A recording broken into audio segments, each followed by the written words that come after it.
రాగితో ఇంకా స్వీట్ పొటాటోతో ఎప్పుడైనా ఇలా పరోటా ట్రై చేశారా? అయితే ఎలా చేసుకుందామో చూద్దాం రండి. ఫస్ట్ అయితే మనం స్వీట్ పొటాటోని మంచిగా వాష్ చేసుకోవాలి. వాష్ చేసుకున్న తర్వాత కుక్కర్లో స్వీట్ పొటాటో వేసి అందులో 1.5 గ్లాస్ కానీ 2 గ్లాస్ కానీ వాటర్ వేసుకొని బాయిల్ చేసుకోవాలి. ఒక 4 to 5 విజిల్స్ వస్తే చాలు. ఆ తర్వాత స్వీట్ పొటాటోని తీసుకొని మంచిగా మ్యాష్ చేసుకోవాలి. ఇలాగా మ్యాష్ చేసుకున్న దాంట్లో ఒక ఆనియన్ కట్ చేసుకొని ఆనియన్ వేసుకోవాలి. దాంతోపాటు కొంచెం కొత్తిమీర ఇంకా కరివేపాకు కూడా కొంచెం చిన్నగా ఇలా చేతితో చించుకొని వేసుకోవాలి. దాంతోపాటు కొంచెం కారం, కొంచెం పసుపు, మన టేస్ట్కి తగ్గట్టు ఉప్పు వేసుకోవాలి. ఆ తర్వాత దాంట్లో 3 టేబుల్ స్పూన్ ఆఫ్ రాగి ఫ్లోర్ వేసుకొని కొన్ని వాటర్ వేసుకొని మంచిగా దోశ బ్యాటర్కి ఎలా ప్రిపేర్ చేసుకుంటామో అలా ప్రిపేర్ చేసుకోవాలి.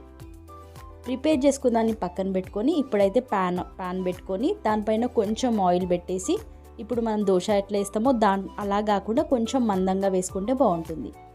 ఇలా వేసుకున్న తర్వాత దానిపైన కొంచెం ఆయిల్ స్ప్రింకిల్ చేసుకొని ముందు వెనకాల మంచిగా కాల్చుకోవాలి.